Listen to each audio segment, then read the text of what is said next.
సత్యం news కి స్వాగతం. ప్రేక్షకులు నమస్కారం. ఈ వీడియోలో గుడిమల్లం అనే ఊర్లో ఉన్న పరశురాముని దేవాలయాన్ని చూడబోతున్నాం. ఈ ఆలయం యొక్క లింగాకారం ఎదురుగా ఒక నంది ఉంటుంది.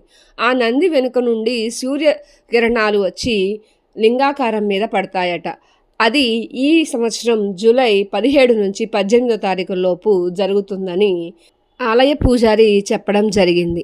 అలాగే రీసెంట్గా అయితే 2005వ సంవత్సరంలో ఆ లింగాకారాన్ని జలాభిషేకం చేయడానికి జలం గర్భగుడిలోనే వస్తుందని, మరలా 2065లో జరుగుతుందని పూజారి గారు చెప్పడం జరిగింది. ఈ ప్రాంగణంలోనే సూర్య భగవాని దేవాలయం, ఆనందవల్లి అమ్మవారి దేవాలయం, అలాగే అభయహస్త వెంకటేశ్వర స్వామి విగ్రహాన్ని మనం దర్శించుకోవచ్చు.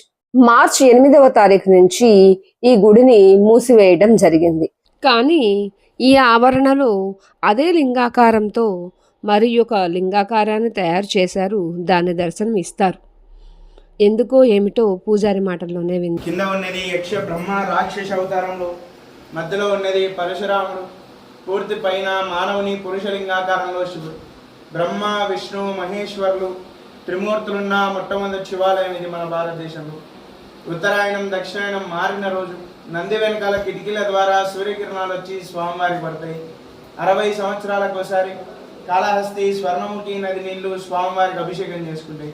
స్వామివారు స్వయంభూ నవపాషణ విగ్రహం అంటారు స్వామివారి విగ్రహాన్ని కూడా.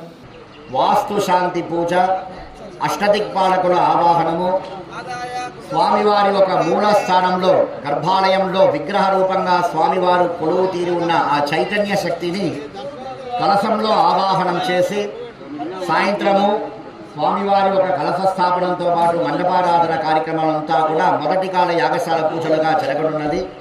రేపు స్వామివారి ఒక మూల విగ్రహం ఏ రూపంతో కూడి ఉందో సాక్షాత్ ఆ రూపాకారంతో అత్తి చెక్కతో స్వామివారి ఒక విగ్రహాన్ని చేసి ఆ విగ్రహాల్లో ఆ చైతన్య శక్తిని యథావిధిగా శాస్త్రోక్తంగా ఆవాహనం చేసి ఆ ఒక స్వామివారి యొక్క విగ్రహాన్ని ఎలా మనకు తిరుమల తిరుపతి దేవస్థానంలో నమూనా ఆలయాలు ఆ ఆలయం పోల్చుకొని ఉంటుందో అదేవిధంగా స్వామివారి యొక్క మూల విరాటిని పోల్చే విధంగా బాలస్థాపనం అనే కార్యక్రమం రేపు ఉదయం చేయించబడి